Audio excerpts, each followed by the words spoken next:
Es un tema muy importante en nuestras vidas.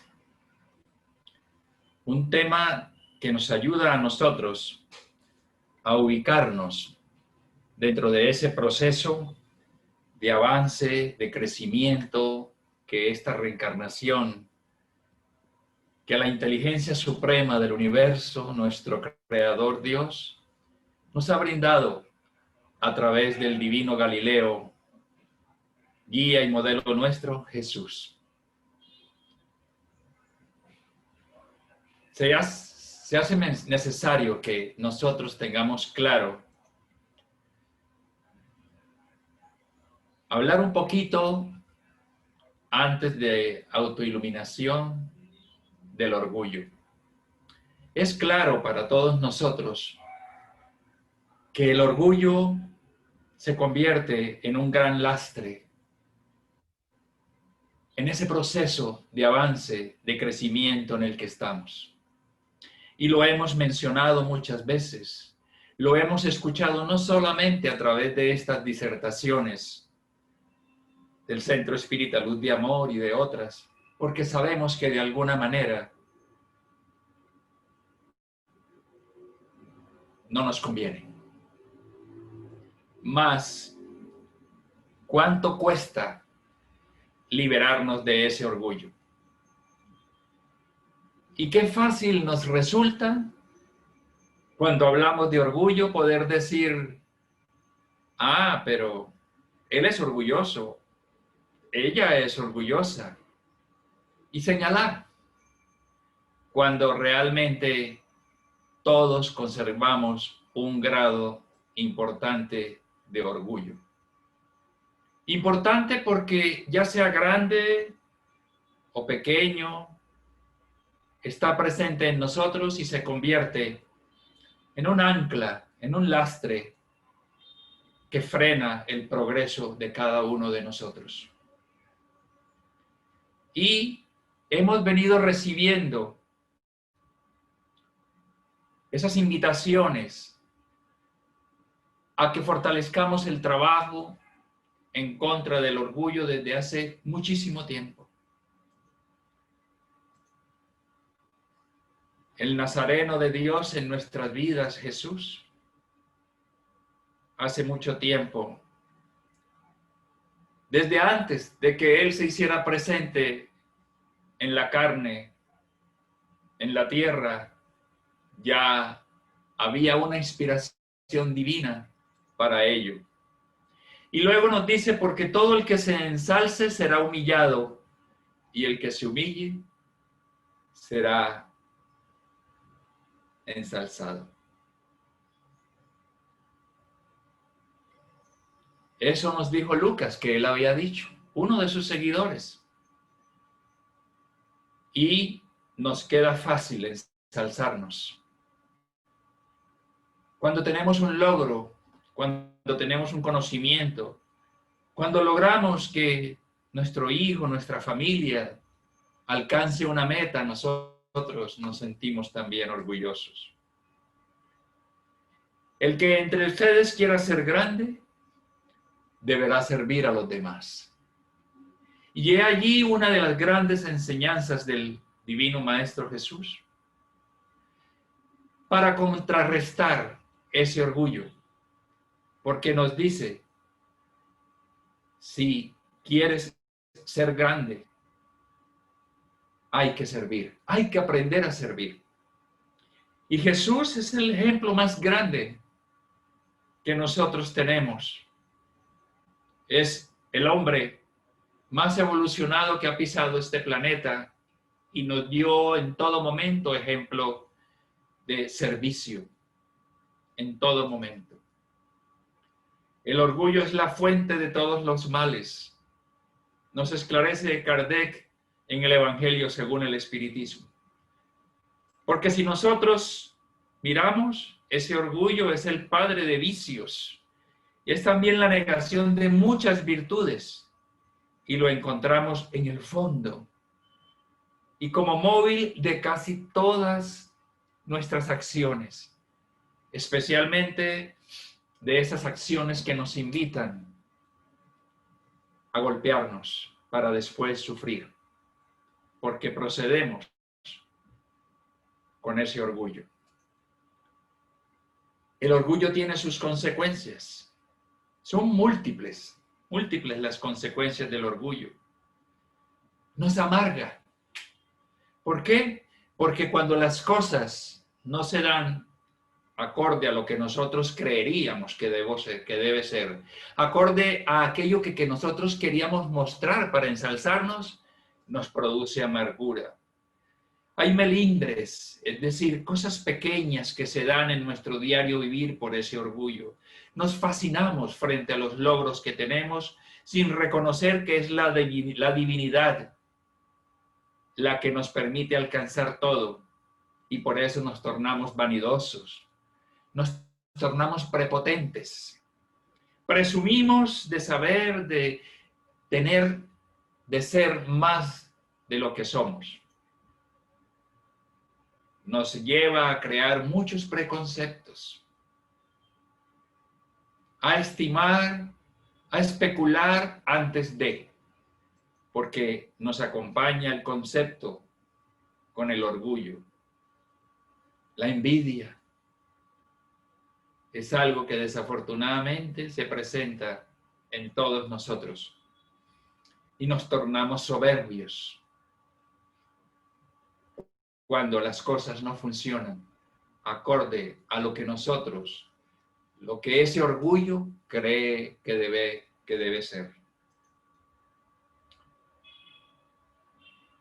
El libro de los espíritus, en la introducción, nos dice: los espíritus de las categorías inferiores son propensos a la mayoría de nuestras pasiones: el odio, la envidia, los celos, el orgullo. Y suena algo fuerte cuando nos dicen que los espíritus de categoría inferior son propensos a algo que nosotros tenemos. Seguramente no es solo el orgullo. Seguramente podríamos estar odiando, podríamos estar envidiando, y quizá a más de uno nos acompañan los celos. No los celos de la pareja, del comportamiento de la pareja, sino los celos de los logros del otro. Y tristemente es característica de espíritus inferiores. Encontramos también en la traducción, nos enseñan los espíritus superiores que el egoísmo, el orgullo y la sensualidad son pasiones que nos acercan a la naturaleza animal y nos sujetan a la materia. De verdad que es algo que golpea fuerte en nuestro ser, más cuando hemos tomado la decisión de mejorar, de crecer, de ser cada vez mejores. Y golpea fuerte porque ese egoísmo que seguramente se da en algunas ocasiones en nosotros y ese orgullo que se constituye en tema esta noche, acompañado de la sensualidad de la que muchos somos portadores, nos acerca a la naturaleza animal. En ese proceso de transitar entre un reino y otro reino, aún podríamos decir, por ser detentores de esos sentimientos, de esas pasiones, que todavía tenemos mucho del reino animal. El orgullo y la ambición siempre constituirán una barrera entre el hombre y Dios, entre nosotros y Dios. Son un velo que empaña las claridades celestiales. Y Dios no puede servirse del ciego para que se comprenda la luz. Entonces, es así que nosotros reflexionamos profundamente cuando nos damos cuenta que esas pasiones nos mantienen atados, adheridos a la materia, a nuestro planeta. Y el libro de los espíritus, en la pregunta 785, Kardec pregunta a los espíritus superiores, ¿cuál es el mayor obstáculo para el progreso? El orgullo y el egoísmo. El progreso moral, porque el progreso intelectual siempre se dará, lo buscaremos de una u otra manera. Mas aquello que nos mantiene aferrados a la materia, aquello que no nos deja avanzar, trascender, es precisamente el orgullo y su hijo predilecto, el egoísmo. Entonces, abordar estos sobre el orgullo y muchas otras cosas que podríamos decir, nos invita a reflexionar profundamente, sobre todo cuando de alguna manera hay en nosotros la semilla allí puesta por la divinidad, para que nosotros nos encarguemos de hacer que la germinación dependa de nosotros mismos. Para hacerla germinar, las reflexiones deben ser profundas de parte nuestra, a fin de que ese orgullo, ese egoísmo, si no hemos de extirparlo, porque no es posible de la noche a la mañana, si día tras día, paso a paso, lo vayamos minimizando en nuestras conductas, en nuestros comportamientos. No podemos dejar de mencionar esa escritura en el pronaos del templo de Apolo en Delfos, Nobsete ipsum, ya conocidas por todos nosotros. Conócete a ti mismo, atribuida a Sócrates, otros lo atribuyen a otros. Mas el contenido es el que nos invita también a continuar ese proceso de autoconocimiento. Porque dice, solo el conocimiento que llega de adentro es el verdadero conocimiento. Sócrates entendía desde el punto de vista etimológico que la educación proviene de la palabra educere, que significa extraer. Y cuando Sócrates se sentaba a hablar con los jóvenes, en las calles, en los parques, en las plazas, la enseñanza que impartía, la impartía desde la extracción que hacía del conocimiento que tenía cada uno de aquellas personas, cada una de aquellas personas que se sentaban a conversar con él. Porque Sócrates seguramente sabía, intuía que hay un conocimiento grande, que hay un conocimiento que todos nosotros traemos con nosotros en el subconsciente, en el inconsciente, producto de adquisiciones hechas en existencias anteriores. Por eso entonces se hace importante y cobra principal fuerza, y lo estaremos diciendo, lo estaremos buscando repetir para interiorizarlo nosotros mismos una y otra vez. Nobsete ipsum, conócete a ti mismo. Allí radica ese proceso. Emmanuel, en el libro El Consolador, es preguntado en el sentido de, en materia de conocimiento, ¿dónde podremos localizar la mayor necesidad del hombre? Qué gran pregunta se le hace a un espíritu tan sabio como Emmanuel. En materia de conocimiento, ¿dónde podremos localizar? ¿Dónde estará la mayor necesidad del hombre? En lo que a conocimiento respecta. Y Emmanuel, desde su sabiduría, dice, como en los tiempos más antiguos de las civilizaciones muertas, hemos de reafirmar que la mayor necesidad de la criatura humana aún es la del conocimiento de sí misma. Ese aún invita también a pensar que desde hace mucho tiempo la divinidad ha estado buscando llevarnos de su mano sabia y amorosa a que cada uno de nosotros tome cada vez más conocimiento de lo que es, de lo que somos. Por eso entonces, si de conocimiento se trata, lo que para muchos de nosotros es importantísimo, tenemos que tener claro que antes que buscar la ciencia, antes que buscar las ciencias, porque son muchas, tenemos que buscar conocernos más a nosotros mismos. Lo que nos abrirá las puertas de todo ese gran ser que somos cada uno a esas ciencias que buscamos, más antes conozcámonos a nosotros mismos. Mas hay factores que impiden ese autoconocimiento. Entre otros, el orgullo. ¿Por qué el orgullo? Porque si nosotros nos creemos más que los demás, si creemos que estamos por encima de tantas personas,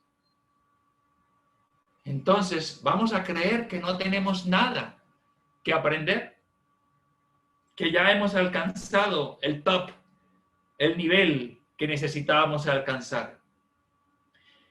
También se constituye en un impedimento para el autoconocimiento porque nos da miedo darnos cuenta que aquello que creíamos que éramos tan grande no lo es y que tenemos que darnos o tenemos que generar cambios en nosotros. La culpa. Cuando el autoconocimiento nos ayuda a darnos cuenta que procedimientos que hemos venido llevando a cabo no son los más correctos, la culpa golpea duro en nuestra conciencia.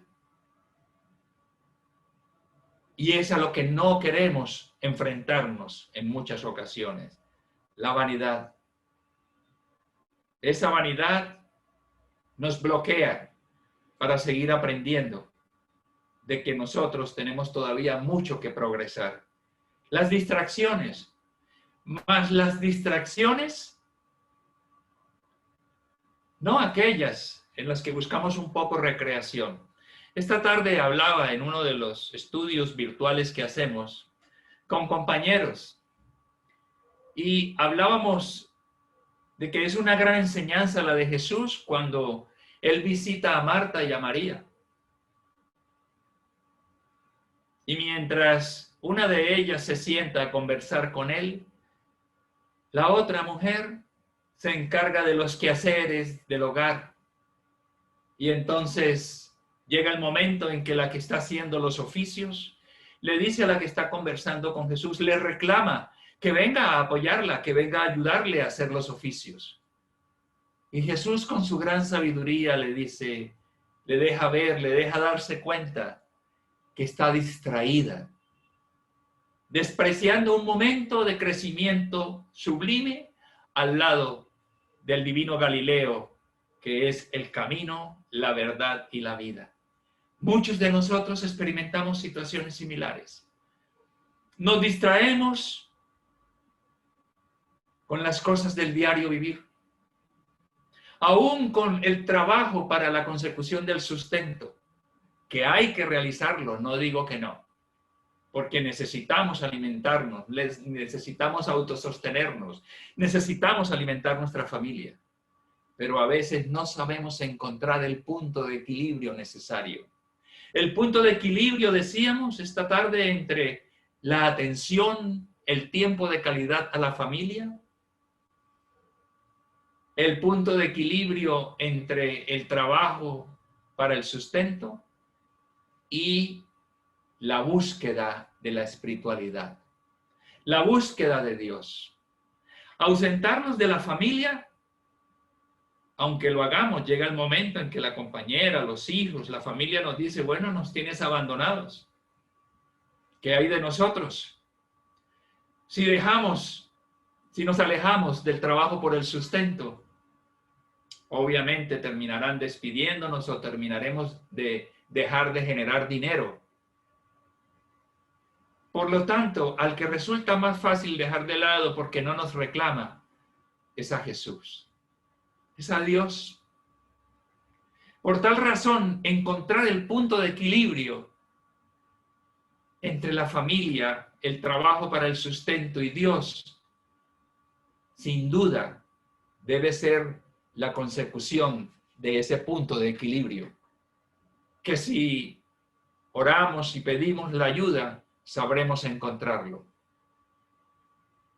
cuidando entonces de que cosas nuevas que surgen al interior de la familia no nos alejen de aquello que es verdaderamente trascendental.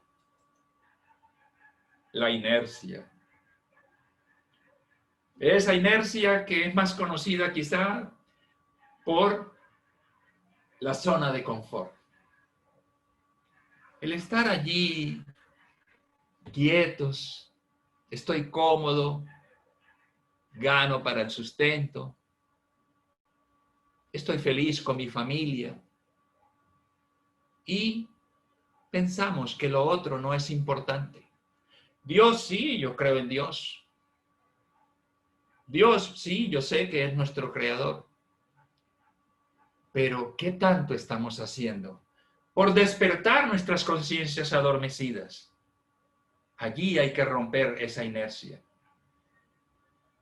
A veces la ausencia o dificultad de metas nos impiden el autoconocimiento.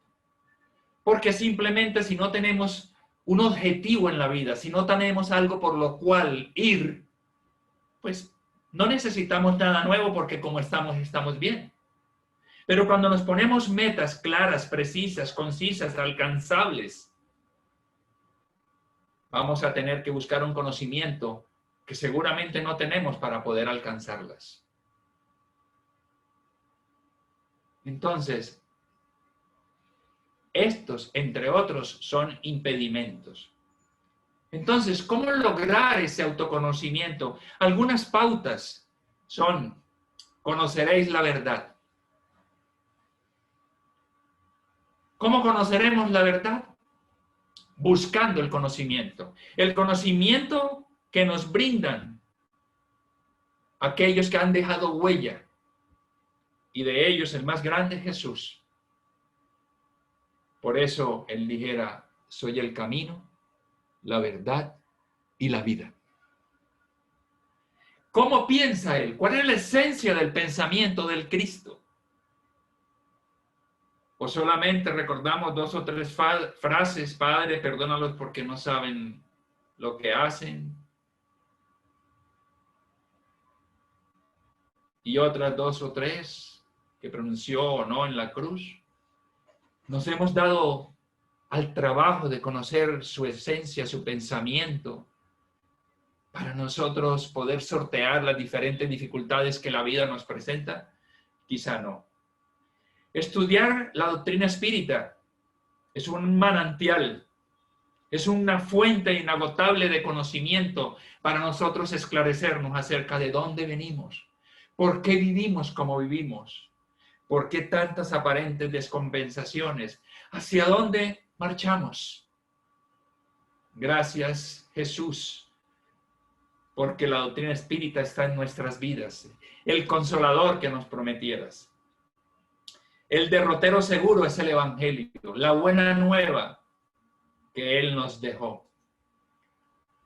Y ya hemos hablado, el libro de los Espíritus, en la pregunta 919, San Agustín nos invita a hacer una revisión diaria de cómo estuvo el día. ¿Qué hice hoy que no me hubiera gustado que me hicieran a mí? ¿Qué dejé de hacer hoy por alguien que estaba tan necesitado y yo hubiera podido hacer algo? En días pasados escuchaba a este autoiluminado Divaldo Pereira Franco, cuando nos compartía una anécdota acerca de alguien que, transitando por el centro de su ciudad, vio a un mendigo allí en unas condiciones que dijo: esto no es posible. Y le tomó una foto y la subió al Facebook para cuestionar el sistema y que cómo es posible que hayan hermanos, seres humanos viviendo en esas condiciones. Y se marchó. Mas Divaldo preguntaba: ¿y qué hiciste por él? No sirve publicar su condición sin haber buscado hacer algo por él. Diversas cosas se hubieran podido hacer. Entonces, a veces creemos que con algo sencillo, simple, pasajero, estamos cumpliendo. Vigilad y orad. Tenemos que vivir en constante vigilancia. Yo era uno que antes creía que tenía que estar atento a vigilar que nadie me hiciera daño. Hoy en día tengo la convicción de que lo que tengo que vigilar es de no hacerle daño a nadie, que es lo que a mí me hace mal, hacerle daño a otro.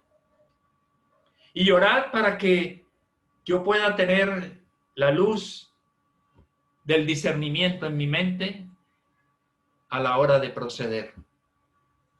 Revisar las creencias y condicionamientos es muy importante, porque hemos venido obrando de alguna manera. Nuestro modus vivendi está fundamentado en creencias adquiridas en el pasado. ¿Y qué tal si esas creencias no eran las más correctas? Entonces debemos revisarlas para brindarle acceso a nuevos conceptos. Hablaba dentro del comité doctrinario de Confecol en estos últimos días con los compañeros y decía, como también lo hablaba con los compañeros con los que estamos estudiando del CELA, el libro de los mediums, decíamos, debemos apagar un poco nuestra personalidad para poder adentrarnos en el pensamiento de Kardec. Muchas personas, sin haber logrado adentrarnos en el pensamiento de Kardec, estamos buscando enseñar espiritismo con conceptos de otras doctrinas, de otras religiones, que merecen nuestro total respeto, mas que no son espiritismo. Entonces es necesario un estudio concienzudo, un estudio crítico que nos ayude a generar pensamientos críticos. Amor y autoamor. Seguimos a diario trabajando por aprender a amar, pero también por aprendernos a amar nosotros mismos. Conocimiento aplicado por teórico. Es decir, que el conocimiento que adquirimos lo llevemos a la acción.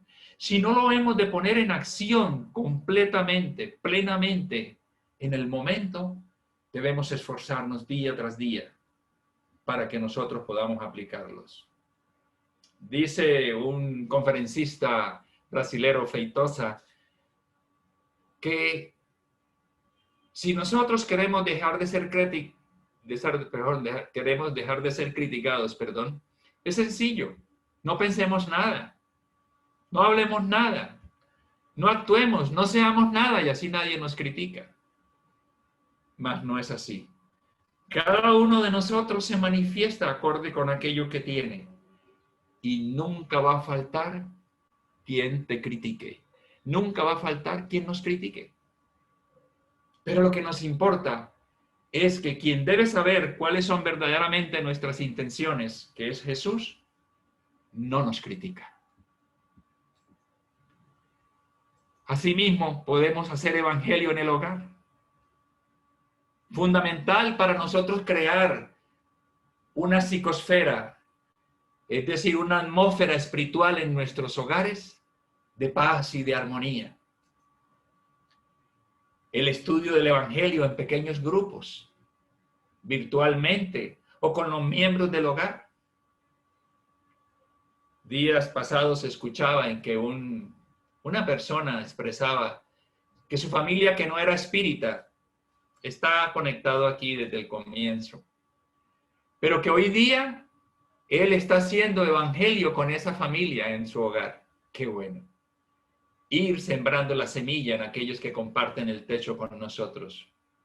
La oración jamás nos deberá faltar, mínimamente al levantarnos y al acostarnos, sin olvidar que en ella debemos alabar, debemos agradecer y posteriormente pedir.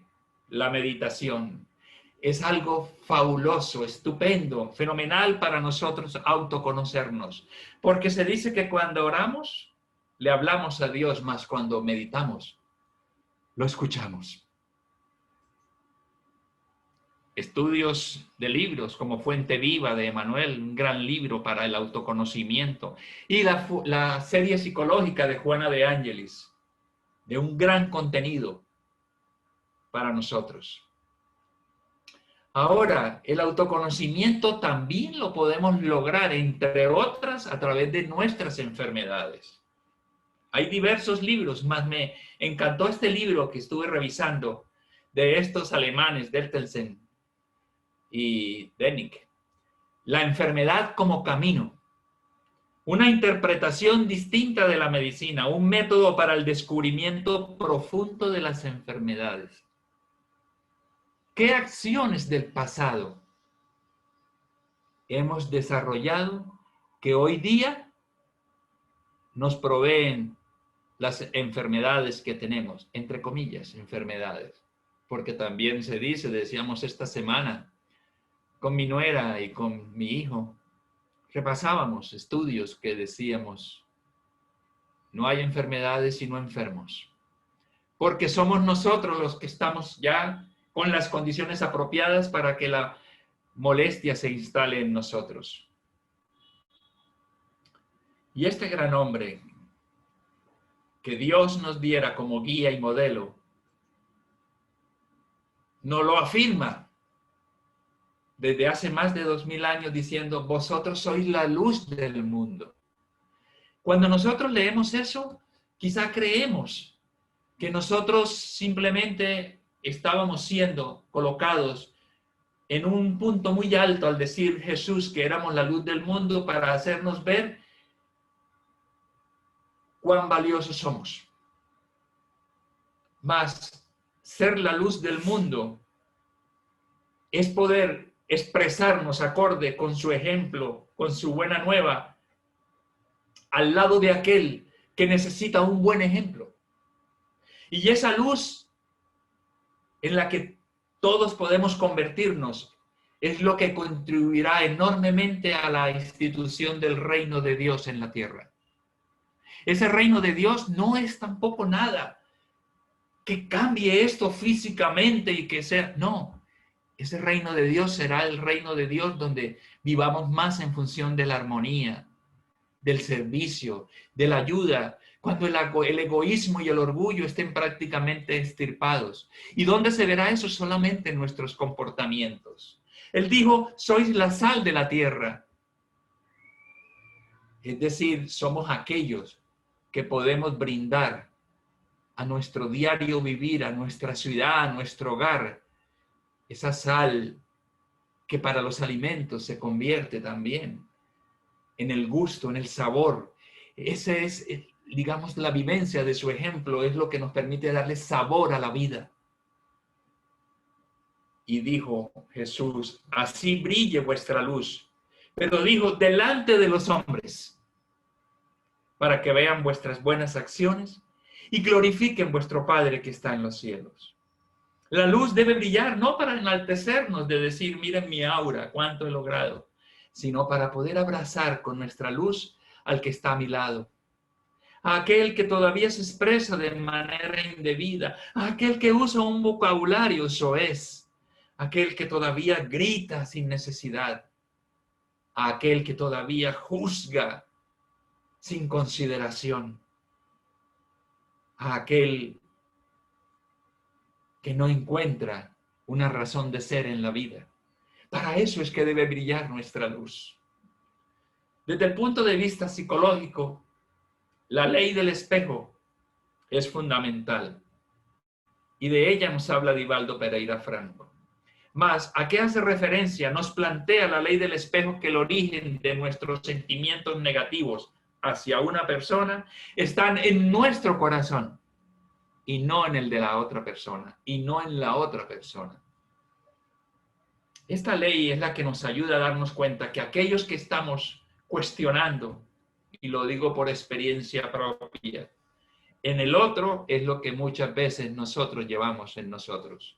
Qué bueno que el conocimiento nos ayude. Yo le doy gracias a Dios a ver en nosotros mismos dónde ¿O qué tenemos que mejorar cuando lo estamos cuestionando en el otro? La psicoterapia reflexiva, cuyo objetivo principal es ayudar al paciente a encontrar una manera más eficaz e integrativa con su entorno para resolver los conflictos internos que le afecten en cualquier área de su vida cotidiana, se hace de un valor preponderante. Reflexionar. Y Divaldo nos da unas pautas bien interesantes para que nosotros podamos integrarnos más a nuestro entorno, para que la convivencia sea cada vez más llevadera, para que la tolerancia adquiera matices de los que Jesús espera de nosotros, y estaremos resolviendo muchos conflictos. Este gran hombre nos dice, 2 veces por semana nos recomienda él, 20 minutos cada vez. Preguntémonos, ¿cuál es mi misión en la tierra? Perdón. ¿Cuál es mi misión en la tierra? ¿Nos hemos preguntado eso? ¿Tenemos claro, queridos oyentes, cuál es mi misión en la tierra? ¿O busco proceder con lo que el día a día me presenta? ¿Tengo claro hacia dónde me dirijo? ¿Tengo claro, me he preguntado cómo me gustaría que fuera mi vida en 5 años? ¿Tengo una ruta, tengo una meta, tengo un plan para alcanzar aquello? Desde donde lo quieras ver, desde el punto de vista material o puede ser desde el punto de vista moral. En 5 años yo quisiera haber eliminado este mal comportamiento que yo tengo a veces, por ejemplo. Cada uno sabe. Y él dice, las técnicas en psicología reflexiva recomiendan descubrir 3 enemigos básicos y trabajar 1 semana en cada uno de ellos. No estamos hablando de personas. Estamos hablando de enemigos básicos nuestros generados por nosotros mismos. Por ejemplo, ¿tengo miedos? ¿Será que para mí la falta de capacidad de sacrificio por los otros, por mis metas, es un enemigo que no me deja avanzar? Identifica 3. La ignorancia. Identifiquemos 3 y dediquemos 1 semana a cada uno de esos enemigos. Pero trabajémoslos con constancia, orad y vigilad. Vigilémonos de que no caigamos en ellos. Otro enemigo, por ejemplo, la queja.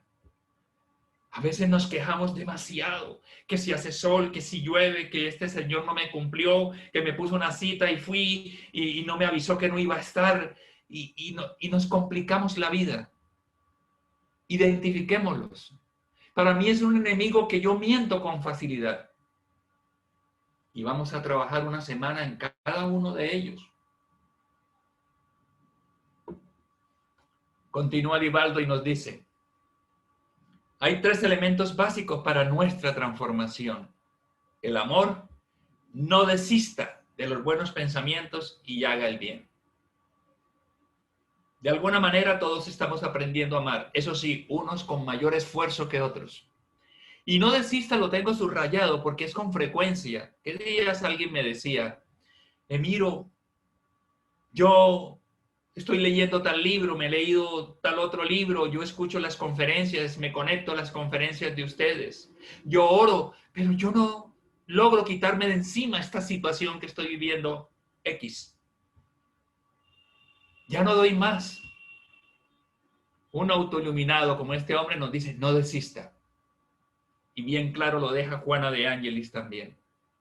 Persistamos, resistamos, insistamos, nunca desistamos. Y siempre hagamos el bien. Siempre. Me encanta esta expresión de Kardec en Obras Póstumas cuando dice, el progreso general es el resultado de todos los progresos individuales. Pero el progreso individual no consiste solamente en el desarrollo de la inteligencia, en la adquisición de algunos conocimientos, que es en lo que a veces nos enfocamos. Eso no es más que una parte del progreso, que por cierto no conduce necesariamente al bien, puesto que se ven hombres sabios que hacen muy mal uso de su saber. El progreso consiste sobre todo en el mejoramiento moral, en la depuración del espíritu, en la extirpación de los malos gérmenes que existen en nosotros. Gérmenes. A veces no nos preocupamos porque es que yo ya no soy un violador, yo no soy un asesino. Yo no consumo drogas, mas hay el germen de la mentira. El germen de la llamada mentira blanca, a la que no le damos importancia. Entonces, identifiquemos cuáles son esos gérmenes para que nosotros podamos atacarlos, podamos trabajar en ellos. Y ese proceso de autoiluminación se irá dando paulatinamente en nosotros, paso a paso.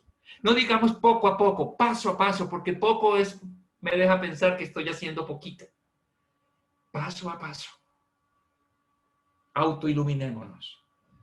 Estamos llamados sí o sí a autoiluminarnos, consciente o inconscientemente, prontamente o tardíamente, pero el proceso de autoiluminación debe darse en nosotros. Y nos vuelve a esclarecer Emmanuel en el libro El Consolador. Cuando le preguntan, ¿la autoiluminación puede ser conseguida apenas con la tarea de una existencia en la tierra? Ustedes ya se están respondiendo mentalmente. ¿En una sola existencia podremos autoiluminarnos? Y Emmanuel dice, una encarnación es como un día de trabajo. Y para que las experiencias se hagan acompañar de resultados positivos y provechosos en la vida, se hace indispensable que los días de observación y de esfuerzo se sucedan unos a otros. Unos a otros. La encarnación, entonces, tengamos presente, es como un día de trabajo. Y vendrá otro día de trabajo, y vendrá otro día de trabajo. Y día tras día vamos mejorando nuestro trabajo. Vamos desarrollando la habilidad de hacerlo mejor. Vamos desarrollando la habilidad de dominar el orgullo, el egoísmo, la envidia, la maledicencia, etc. Y agrega Emmanuel, en el complejo de las vidas diversas, el estudio prepara. Aún así, solamente la aplicación sincera de las enseñanzas de Cristo puede proporcionar la paz y la sabiduría inherentes al estado de plena iluminación de los redimidos. Qué grandes enseñanzas nos deja Emmanuel. Sin duda. Hay que esforzarnos por actuarlas en nuestro ser interior y esforzarnos por vivirlas. Se le pregunta nuevamente, ¿cómo iniciar el trabajo de autoiluminación de nuestra propia alma? Que de alguna manera todos ustedes, cada uno de nosotros lo desea. Nos hemos preguntado, pero ¿cómo hago para iniciar ese trabajo? Emmanuel dice, ese esfuerzo individual debe comenzar con el autodominio, con la disciplina de los sentimientos egoístas e inferiores, con el trabajo silencioso de la criatura por exterminar las propias pasiones. Y tengo con una sombra blanca para enfatizar que sin esfuerzo no lo logramos. Por eso decía Kardec, se reconoce al verdadero espírita por el esfuerzo que hace en dominar sus malas inclinaciones, en ser hoy mejor que ayer y mañana mejor que hoy. Y es un esfuerzo a nivel individual. Esa reestructuración de nuestra moral es individual. No condicionemos nuestro progreso a que es que yo me comporto así porque mi pareja se comporta así. No, el compromiso nuestro ante Dios es crecer yo, aunque parezca egoísta. Porque si yo lo logro, yo podré tenderle una mano solidaria a ese amigo, a esa pareja de la cual me quejo. y debe estar embestida, ese esfuerzo debe estar embestido de autodominio. Tenemos que aprender a autocontrolarnos y disciplinar esos sentimientos. Por eso el conocerse a sí mismo se hace de tanta importancia para nosotros poder identificar cuáles son los sentimientos egoístas que yo llevo conmigo, inferiores. Y es silencioso. Como digo yo, nadie anda con una pancarta diciendo, me estoy transformando, estoy siendo mejor. ¿Cierto que no? Solamente cada uno de nosotros sabe en su interior qué tanto está dando. Que mis compañeros me cuestionan, me critican, sí. Es un derecho que ellos tienen. Yo no puedo decirles que no. Pero Jesús, Dios sabe qué tanto estoy haciendo por mí. Y es lo que me importa, mostrarle a Dios qué tanto estoy logrando. Y agrega Manuel, en ese particular no podemos prescindir del conocimiento adquirido por otras almas que nos precedieron en las luchas de la tierra con sus experiencias santificantes, agua pura de consolación y de esperanza, o en los testimonios de sacrificio que dejaron en el mundo personas como Gandhi, el premio Nobel de Paz Albert Schweitzer, un Mandela, una Madre Teresa de Calcuta, una Santa Teresa de Jesús, una Juana de Ángeles, un Francisco de Asís. Esos seres dejaron grandes testimonios, al igual que muchos otros, que se deben constituir en el espejo en el que nosotros nos debemos mirar. ¿Cómo iniciar el trabajo de iluminación de nuestra propia alma? Agrega Emmanuel finalmente en esa pregunta. Todavía el conocimiento es la puerta amiga que nos conducirá a los raciocinios más puros, porque en la reforma definitiva de nuestra intimidad es indispensable el golpe de la acción propia, en el sentido de modelar nuestro santuario interior en la sagrada iluminación de la vida. Es decir, el conocimiento no puede estar despojado de acción. El conocimiento tiene que ir acompañado de la acción que nos lleva a ponerlo en práctica con esfuerzo, paso a paso. Y vuelve Manuel. El trabajo de cada uno en la iluminación de sí mismo debe ser permanente, es otra condición, constante y metódico. Los fenómenos despiertan al espíritu adormecido en la carne. Sí, muchas personas buscan el fenómeno, pero no ofrecen las luces interiores, solamente conseguidas a costo de gran esfuerzo, una vez más, y trabajo individual. La palabra de los guías y mentores del más allá enseña, pero no puede constituir elementos definitivos de redención, cuya obra exige de cada uno sacrificios y renuncias santificantes en el laborioso aprendizaje de la vida. Continuando. Había un mendigo que se sentaba siempre a la orilla de un camino, hacía mucho tiempo. Y pasó un extraño, al que el mendigo de manera mecánica le extendió su brazo con su viejo sombrero y le dijo, ¿tienes algunas monedas? El extraño le dijo, no, no tengo monedas. El mendigo bajó la cabeza. El extraño le dijo, ¿qué es eso? ¿A qué te refieres? ¿Qué es eso sobre lo que estás sentado? Una caja, una vieja caja en la que estoy sentado desde que tengo memoria. ¿Y ya miraste qué tiene dentro? No, nunca he mirado, no tiene nada. ¿Para qué? ¿Y si la miraras? Si levantaras la tapa y miraras qué hay dentro. Por unos segundos el mendigo pensó, se levantó la tapa y lleno de sorpresa y de euforia descubrió que la caja estaba llena de oro. A muchos de nosotros nos pasa eso. No hemos mirado no dentro de la caja, sino dentro de nosotros mismos, donde hay un tesoro mucho más valioso.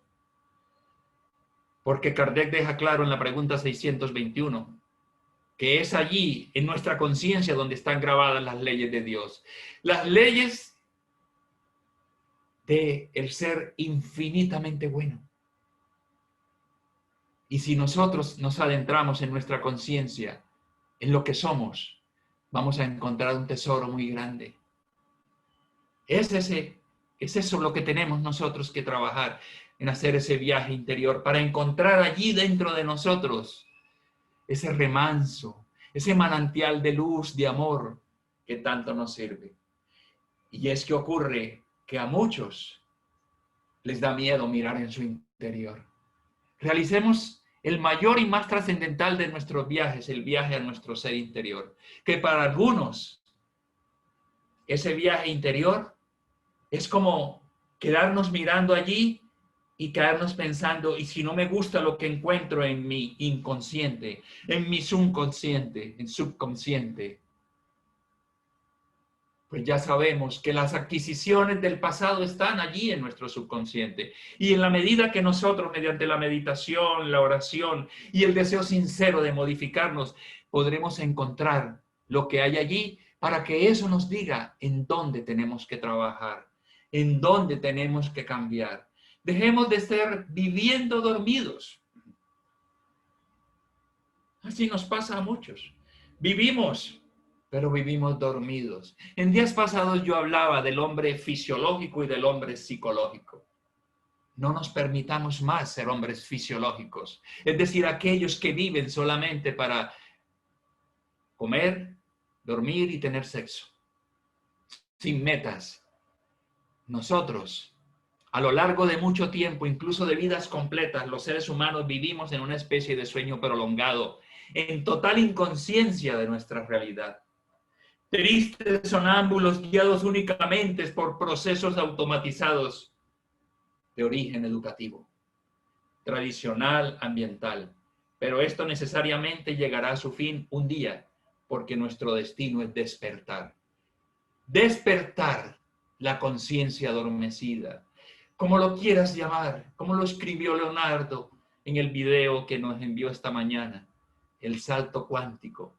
Ese salto que nos lleve a sentir que hemos trascendido a otro nivel de vida.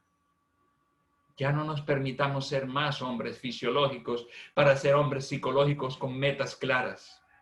Estamos buscando, observando, mirando en la parte externa de nosotros. Estamos mirando allá afuera. Y resulta que Jesús nos deja una enseñanza clara. Los fariseos le preguntaron, ¿cuándo vendría el reino de Dios? Y Jesús les respondió y dijo, el reino de Dios no viene con señales visibles, ni dirán, mirad, aquí está el reino de Dios, como decía hace un momento, porque he aquí que el reino de Dios está dentro de vosotros, dentro de nosotros está. Es allí donde tenemos que buscarlo, antes de estar buscando los cambios, la mejoría, la felicidad, etcétera, afuera. Hagamos ese viaje interior y descubramos, conociéndonos a nosotros mismos, dónde tenemos que seguir desarrollando acciones para modificar comportamientos, para modificar conductas.